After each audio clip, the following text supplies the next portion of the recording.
ತಮಿಳು ನಟ ದಳಪತಿ ವಿಜಯ್ ಕೊನೆಗೂ ತಮ್ಮ ಡೈವರ್ಸ್ ಬಗ್ಗೆ ಮೌನ ಮುರಿದಿದ್ದಾರೆ. ಡಿವೋರ್ಸ್ ವದಂತಿ ನಡುವೆನೇ ನಟಿ ತ್ರಿಷಾ ಜೊತೆ ಕಾಣಿಸಿಕೊಂಡು ಅಚ್ಚರಿ ಮೂಡಿಸಿದ್ದ ವಿಜಯ್ ತಮ್ಮ ವೈಯಕ್ತಿಕ ಜೀವನದ ಬಗ್ಗೆ ಚೆನ್ನೈನಲ್ಲಿ ನಡೆದ ಪಕ್ಷದ ಮಹಿಳಾ ದಿನಾಚರಣೆ ಕಾರ್ಯಕ್ರಮದಲ್ಲಿ ಮಾತನಾಡಿದ್ದಾರೆ. ನನ್ನ ಸಮಸ್ಯೆಗಳ ಬಗ್ಗೆ ದಯವಿಟ್ಟು ಚಿಂತಿಸಬೇಡಿ ಅಂತ ಅಭಿಮಾನಿಗಳಲ್ಲಿ ಮನವಿ ಮಾಡಿದ್ದಾರೆ. ಅವುಗಳನ್ನು ನಾನು ವೈಯಕ್ತಿಕವಾಗಿ ನಿಭಾಯಿಸ್ತೀನಿ. ನನ್ನ ಸಮಸ್ಯೆಗಳಿಂದಾಗಿ ನೀವು ಬೇಸರ ಅಥವಾ ಒತ್ತಡಕ್ಕೆ ಒಳಗಾಗೋದನ್ನು ನೋಡೋದು ನನಗೆ ನೋವುಂಟು ಮಾಡುತ್ತೆ. ಆ ಹೊರೆಯನ್ನು ನೀವು ಹೊರಬೇಡಿ, ಬದಲಿಗೆ ಜನರ ಅಭಿವೃದ್ಧಿ ಕಡೆಗೆ ಗಮನ ಹರಿಸೋಣ ಅಂತ ವಿಜಯ್ ಮಾತಾಡಿದ್ದಾರೆ. ಅಂತಾರಾಷ್ಟ್ರೀಯ ಮಹಿಳಾ ದಿನಾಚರಣೆಯಂದು ಸಿಎಂ ಜೊತೆ ಮಾತನಾಡುವುದಕ್ಕೆ ಬಂದ ಮಹಿಳೆಯರಿಗೆ ನಿರಾಸೆಯಾಗಿದೆ. ಇದು ನಡೆದದ್ದು ಗದಗದಲ್ಲಿ. ಗದಗ ಜಿಲ್ಲಾ ಉಸ್ತುವಾರಿ ಸಚಿವ ಎಚ್ ಕೆ ಪಾಟೀಲ್ ನೇತೃತ್ವದಲ್ಲಿ ನಗರದ ಕಾಂಗ್ರೆಸ್ ಕಚೇರಿಯಲ್ಲಿ ಮಹಿಳಾ ದಿನಾಚರಣೆಯನ್ನು ಹಮ್ಮಿಕೊಳ್ಳಲಾಗಿತ್ತು. ತಿಮ್ಮಾಪುರ ಗ್ರಾಮದ ಮಹಿಳೆಯರು ತಮ್ಮ 1 ತಿಂಗಳ ಗೃಹಲಕ್ಷ್ಮಿ ಹಣ ದೇವಸ್ಥಾನಕ್ಕೆ ಅಂತ ದೇಣಿಗೆ ಕೊಟ್ಟಿದ್ರು. ಆ ಗೃಹಿಣಿಯರಿಗೆ ಅಭಿನಂದನೆ ಸಲ್ಲಿಸೋಕೆ ಈ ಕಾರ್ಯಕ್ರಮ.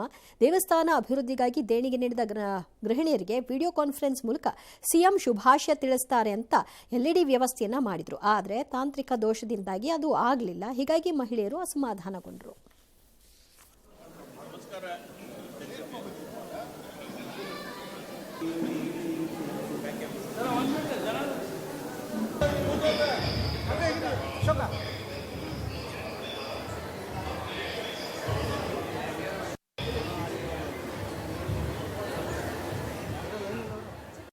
ಅವರ ಬದುಕಿನಲ್ಲಿ ಏನು ಬದಲಾವಣೆಯಾಗಿದೆ, ಈ ಕ್ರಾಂತಿಕಾರಕ ಕಾರ್ಯಕ್ರಮದ ಮೂಲಕ ಬಡತನವನ್ನು ಏನು ನಾವು ಬೇರು ಸಹಿತವಾಗಿ ಕಿತ್ತಿದ್ದೇವೆ, ಅವೆಲ್ಲದರ ಬಗ್ಗೆ ಸಂತೋಷ ಹಂಚಿಕೆಯನ್ನು ಮಾಡಿಕೊಂಡ್ವಿ.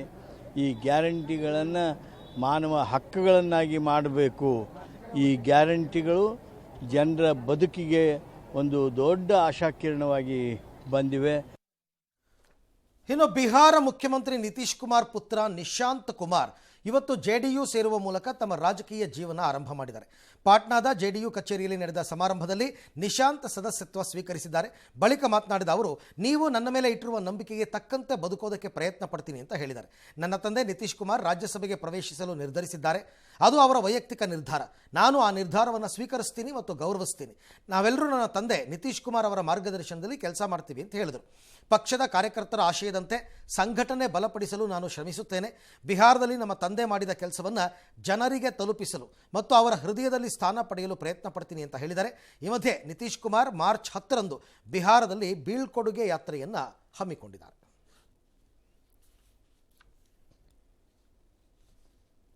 ಜನ್ಸಿ ಪ್ರತಿಭಟನೆಯ ನಂತರ ನೇಪಾಳದಲ್ಲಿ ರಾಜಕೀಯ ಕ್ರಾಂತಿಯಾಗಿದೆ. ರ್ಯಾಪರ್ ಆಗಿ ಜನಪ್ರಿಯತೆ ಗಳಿಸಿದ ಬಲೇಂದ್ರ ಶಾರ ರಾಷ್ಟ್ರೀಯ ಸ್ವತಂತ್ರ ಪಾರ್ಟಿ ಪ್ರಚಂಡ ಗೆಲುವು ಸಾಧಿಸಿದೆ. 4 ಬಾರಿ ಪ್ರಧಾನಿಯಾಗಿದ್ದ ಮಾಜಿ ಪ್ರಧಾನಿ ಕೆಪಿ ಶರ್ಮಾ ಓಲಿಯ ವಿರುದ್ಧ ಸ್ಪರ್ಧಿಸಿದ ಬಲೇಂದ್ರ ಶಾ 50,000 ಮತಗಳ ಭಾರೀ ಅಂತರದಲ್ಲಿ ಜಯವನ್ನು ಸಾಧಿಸಿದ್ದಾರೆ. 165 ಸೀಟ್ಗಳ ಚುನಾವಣೆಯಲ್ಲಿ 119 ಸೀಟ್ಗಳಲ್ಲಿ ಆರ್ಎಸ್ಪಿ ಜಯಬೇರಿಯನ್ನು ಬಾರಿಸಿದೆ. ರಾಜಧಾನಿ ಕಠ್ಮಂಡು ಕಣಿವೆಯ 3 ಜಿಲ್ಲೆಗಳ 15 ಕ್ಷೇತ್ರಗಳಲ್ಲಿ ಆರ್ಎಸ್ಪಿ ಕ್ಲೀನ್ ಸ್ವೀಪ್ ಮಾಡಿದೆ. ಈ ಮೂಲಕ ಆರ್ಎಸ್ಪಿ ಸರ್ಕಾರ ರಚನೆ ಮಾಡಲಿದ್ದು 35 ವರ್ಷದ ಬಲೇಂದ್ರ ಶಾ ಪ್ರಧಾನಿಯಾಗಲಿದ್ದಾರೆ.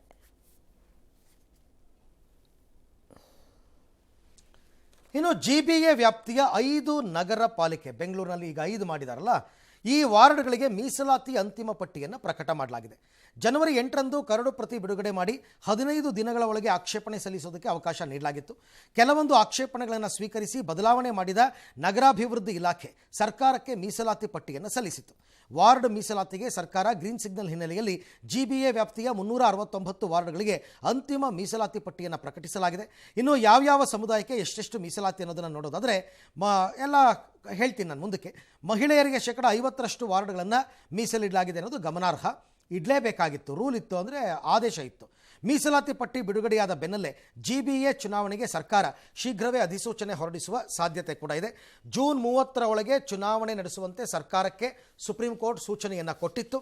ಆದರೆ ವಾರ್ಡ್ ಮೀಸಲಾತಿ ಸರಿಯಿಲ್ಲ, ಭಾರೀ ತಪ್ಪುಗಳಿದೆ, ಕಾಂಗ್ರೆಸ್ ಗೆಲ್ಲುವ ರೀತಿ ಮೀಸಲಾತಿ ನೀಡಿದ್ದಾರೆ, ಇದನ್ನು ವಿರೋಧಿಸಿ ಕೋರ್ಟ್ಗೆ ಹೋಗ್ತೀನಿ ಅಂತೆಲ್ಲ ಬಿಜೆಪಿಯವರು ಹೇಳಿದ್ದಾರೆ.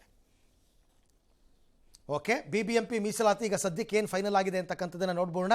ಒಟ್ಟು 5 ಪಾಲಿಕೆಗಳು ಸೇರಿದಂತೆ 369 ವಾರ್ಡ್ಗಳು ಬರ್ತವೆ ಬೆಂಗಳೂರಿನಲ್ಲಿ. ಈಗ ಮಹಿಳೆಯರಿಗೆ ಮೀಸಲಾದಂತಹ ವಾರ್ಡ್ಗಳು 176, 50% ಕೊಡಲೇಬೇಕು, ಕೋರ್ಟ್ ಆದೇಶ ಕೊಟ್ಟಿದ್ದಾರೆ. ಪರಿಶಿಷ್ಟ ಜಾತಿಗೆ ಎಸ್ಸಿ ಮೀಸಲಾದ ವಾರ್ಡ್ಗಳು 43, ಪರಿಶಿಷ್ಟ ಪಂಗಡಕ್ಕೆ ಮೀಸಲಾದ ವಾರ್ಡ್ಗಳು 7, ಹಿಂದುಳಿದ ಎ ವರ್ಗಕ್ಕೆ ಮೀಸಲಾದ ವಾರ್ಡ್ಗಳ ಸಂಖ್ಯೆ 97, ಹಿಂದುಳಿದ ಎ ವರ್ಗ ಹಿಂದುಳಿದ ಬಿ ವರ್ಗಕ್ಕೆ ಮೀಸಲಾದ ವಾರ್ಡ್ಗಳು 24. ಇನ್ನು ಸಾಮಾನ್ಯ ಜನರಲ್ ಕ್ಯಾಟಗರಿಗೆ ಬರ್ತಕ್ಕಂಥದ್ದು ಒಟ್ಟು 198 ವಾರ್ಡ್ಗಳು. ಈಗೇನೋ BJP ಅವರು ಕೋರ್ಟ್ಗೆ ಹೋಗ್ತೀನಿ ಎಂದಿದ್ದಾರೆ. ಕೋರ್ಟ್ ಹೇಳಿದೆ ಪುನಃ ಬರಬೇಡ್ರಪ್ಪ ಅನ್ನೋದಕ್ಕೆ 30ನೇ ತಾರೀಕು ಒಳಗಡೆ ಎಲೆಕ್ಷನ್ ಮುಗಿಸಿ ಅಂತ ಅವ್ರು ಏನು ಹೇಳ್ತಾರೆ ಅಂತ ನೋಡೋಣ. ಗ್ರೇಟರ್ ಬೆಂಗಳೂರು ಪ್ರಾಧಿಕಾರದ ವ್ಯಾಪ್ತಿಯಲ್ಲಿ 1010 ಪ್ರಕರಣಗಳಲ್ಲಿ ಸುಮಾರು 33.89 ಕೋಟಿ ತೆರಿಗೆ ಬಾಕಿ ಇದೆ, ಕಟ್ಟಿಲ್ಲ. 5 ನಗರ ಪಾಲಿಕೆಗಳಲ್ಲಿ ಅತಿ ಹೆಚ್ಚು ಆಸ್ತಿ ತೆರಿಗೆ ಬಾಕಿ ಉಳಿಸಿಕೊಂಡಿರುವ 510 ಸುಸ್ತಿದಾರರಿಂದ 14,26,65,515 ರೂಪಾಯಿ ಹಾಗೂ 500 ಆಸ್ತಿ ತೆರಿಗೆ ಬಾಕಿ ಪರಿಷ್ಕರಣೆ ಪ್ರಕರಣದಿಂದ 19,62,81,400 ರೂಪಾಯಿ ತೆರಿಗೆ ಬಾಕಿ ಇದೆ. ಗ್ರೇಟರ್ ಬೆಂಗಳೂರು ಪ್ರಾಧಿಕಾರ ವ್ಯಾಪ್ತಿಯಲ್ಲಿ ಆಸ್ತಿ ತೆರಿಗೆ ಬಾಕಿ ಹೆಚ್ಚು ಉಳಿಸಿಕೊಂಡಿರುವ ಸುಸ್ತಿದಾರರು ಮತ್ತು ಪರಿಷ್ಕರಣೆ ಪ್ರಕರಣದ ಮೇಲೆ ನಗರ ಪಾಲಿಕೆಗಳು ನಿರಂತರವಾಗಿ ಮೇಲ್ವಿಚಾರಣೆ ಮಾಡ್ತಾ ಇದ್ದು, ಪಾಲಿಕೆಗಳಿಗೆ ಬರಬೇಕಿರುವ ಆಸ್ತಿ ತೆರಿಗೆಯನ್ನು ತೆರಿಗೆದಾರರಿಂದ ಸಂಗ್ರಹಿಸುವ ಕಾರ್ಯವನ್ನು ಕೈಗೊಳ್ಳಲಾಗಿದೆ. ಹೆಚ್ಚು ಬಾಕಿ ಹೊಂದಿರುವ ಸುಸ್ತಿದಾರರಿಂದ ಶೀಘ್ರ ತೆರಿಗೆ ಸಂಗ್ರಹಿಸುವಂತೆ ನಗರ ಪಾಲಿಕೆಗಳ ವಲಯಗಳ ಜಂಟಿ ಆಯುಕ್ತರಿಗೆ ಸೂಚನೆಯನ್ನು ಕೊಟ್ಟಿದ್ದಾರೆ. ಬೆಂಗಳೂರಿನಲ್ಲಿ ಎಲ್ಲಂದರಲ್ಲಿ ಕಸ ಹಾಕುವಂತಹ ಸಮಸ್ಯೆಗೆ ಇತಿಶ್ರೀ ಹಾಡಲು GBA ಹೊಸ ತಂತ್ರವನ್ನು ಹೆಣೆದಿದೆ. ಇನ್ನು ಮುಂದೆ ರಾತ್ರಿ ಸಮಯದಲ್ಲೂ ಕೂಡ ಕಸ ಸಂಗ್ರಹಿಸೋದಕ್ಕೆ ನಿರ್ಧಾರ ಮಾಡಿದ್ದಾರೆ. ಕೆಲಸಕ್ಕೆ ಹೋಗುವವರು ಹಗಲು ಹೊತ್ತಿನಲ್ಲಿ ಕಸದ ಗಾಡಿಗೆ ಕಸ ಹಾಕೋಕ್ಕಾಗಲ್ಲ, ಹಾಗಾಗಿ ರಸ್ತೆ ಬದಿಯಲ್ಲೇ ಹಾಕಿ ಹೋಗ್ತಾ ಇದ್ರು. ಇದನ್ನು ತಡಿಬೇಕು ಅಂತ ರಾತ್ರಿ ಟಿಪ್ಪರ್ ಲಾರಿಗಳ ಮೂಲಕ ತ್ಯಾಜ್ಯ ಸಂಗ್ರಹಣೆಯನ್ನು ಮಾಡಲಾಗುತ್ತಂತೆ. ಸೊ ಮೊದಲಿಗೆ ದಕ್ಷಿಣ ನಗರ ಪಾಲಿಕೆಯಿಂದ ಪ್ರಾಯೋಗಿಕವಾಗಿ ಸ್ಟಾರ್ಟ್ ಮಾಡ್ತಾರೆ. ಆ ನಂತರ ಇದು ಯಶಸ್ವಿ ಆದರೆ ಎಲ್ಲೆಡೆ ವಿಸ್ತಾರವನ್ನು ಮಾಡ್ತಾರೆ. ನಾಗರಬಾವಿಯಲ್ಲಿ 25 ಅಡಿ ಗುಂಡಿಗೆ ಮಹಿಳೆ ಬಿದ್ದ ಪ್ರಕರಣಕ್ಕೆ ಸಂಬಂಧಪಟ್ಟ ಹಾಗೆ ಅಧಿಕಾರಿ ಮತ್ತು ಕಾಂಟ್ರಾಕ್ಟರ್ ವಿರುದ್ಧ FIR ಆಗಿದೆ. ನಿನ್ನೆ ಗುಂಡಿಗೆ ಬಿದ್ದಿದ್ದ ಮಹಿಳೆ ಸುಮಾರು 8 ಗಂಟೆಗಳ ಕಾಲ ಗುಂಡಿಯಲ್ಲೇ ಒದ್ದಾಡಿದ್ರು. ಅಡ್ರೆಸ್ ಕೇಳುವ ನೆಪದಲ್ಲಿ ಒಂದೇ ದಿನ 3 ಕಡೆ ಸರಗಳ್ಳತನ ಮಾಡಿದಂತಹ ಖತರ್ನಾಕ್ ಖದೀಮನನ್ನು ಬಂಧಿಸುವಲ್ಲಿ ಪೊಲೀಸರು ಯಶಸ್ವಿಯಾಗಿದ್ದಾರೆ. ಮಾಗಡಿ ತಾಲೂಕಿನ ಕುದೂರು ಪೊಲೀಸ್ ಠಾಣಾ ವ್ಯಾಪ್ತಿಯ ಕಳ್ಳಿಪಾಳ್ಯದಲ್ಲಿ ಮಾರ್ಚ್ 3ರಂದು ಕಳ್ಳತನ ಆಗಿತ್ತು. ಮುನೇಶ್ವರ ಸ್ವಾಮಿ ರಥೋತ್ಸವಕ್ಕೆ ಹೋಗ್ತಾ ಇದ್ದ ಭಕ್ತರ ಬಳಿ ಜಾತ್ರೆಗೆ ಅಡ್ರೆಸ್ ಕೇಳುವ ನೆಪದಲ್ಲಿ ಕಾರ್ ನಿಲ್ಲಿಸಿ ಕುತ್ತಿಗೆಯಲ್ಲಿ ಚೈನ್ ಕದ್ದು ಖದೀಮರು ಎಸ್ಕೇಪ್ ಆಗಿದ್ರು. 3 ಮಹಿಳೆಯರ ಚಿನ್ನಾಭರಣ ಕಳ್ಳತನ ಆಗಿದ್ದಂತಹ ಬಗ್ಗೆ ಕುದೂರು ಪೊಲೀಸ್ ಠಾಣೆಯಲ್ಲಿ ಪ್ರಕರಣ ದಾಖಲಾಯಿತು. ಈ ಹಿನ್ನೆಲೆಯಲ್ಲಿ ಕಾರ್ಯಾಚರಣೆ ನಡೆಸಿದಂತಹ ಪೊಲೀಸರು 3 ಆರೋಪಿಗಳನ್ನು ಬಂಧನಕ್ಕೆ ಒಳಪಡಿಸಿದ್ದಾರೆ. ಪ್ರಭು, ವಸಂತಿ, ಜ್ಯೋತಿ ಬಂಧಿತ ಆರೋಪಿಗಳು. ಬಂಧಿತರಿಂದ 112 ಗ್ರಾಂ ತೂಕದ 3 ಚಿನ್ನದ ಚೈನ್ಗಳು, ಕೃತ್ಯಕ್ಕೆ ಬಳಸಿದ 1 ವ್ಯಾಗ್ನರ್ ಕಾರನ್ನು ವಶಕ್ಕೆ ಪಡೆಯಲಾಗಿದೆ. ಒಟ್ಟು 7 ಕಳ್ಳತನ ಪ್ರಕರಣದಲ್ಲಿ ಇವರು ಭಾಗಿಯಾಗಿದ್ರು ಅನ್ನೋದು ಗೊತ್ತಾಗ್ತಾ ಇದೆ. ಇನ್ನು HN ವ್ಯಾಲಿ ನೀರನ್ನು 3ನೇ ಹಂತದ ಶುದ್ಧೀಕರಣ ಮಾಡಿ ಬಿಡುವಂತೆ ಆಗ್ರಹಿಸಿ ಮಾರ್ಚ್ 15ರಂದು ಚಿಕ್ಕಬಳ್ಳಾಪುರ ನಗರದ ಬಂದ್ಗೆ ಕರೆ ಕೊಡಲಾಗಿದೆ. BJP ಮುಖಂಡ ಸಂದೀಪ್ ರೆಡ್ಡಿ ಬಂದ್ಗೆ ಕರೆ ನೀಡಿದ್ದು, ರೈತ ಮುಖಂಡರು ಸಹ ಹೋರಾಟಕ್ಕೆ ಪೂರಕವಾಗಿ ರಾಜ್ಯ ಸರ್ಕಾರದ ವಿರುದ್ಧ ಆಕ್ರೋಶ ಹೊರಹಾಕಿದ್ದಾರೆ.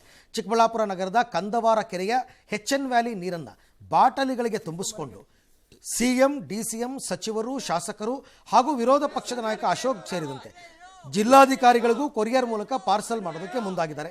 ಈ ನೀರನ್ನು ಅವರು ಕುಡಿಲಿ ಅಥವಾ ಪರೀಕ್ಷೆಗಾದರೂ ಒಳಪಡಿಸಿ ಇದು ಶುದ್ಧ ನೀರು ಹೌದಾ ಅಲ್ವಾ ಅಂತ ಸಾಬೀತು ಮಾಡಲಿ ಅಂತ ಆಕ್ರೋಶ ಹೊರಹಾಕಿದ್ದಾರೆ.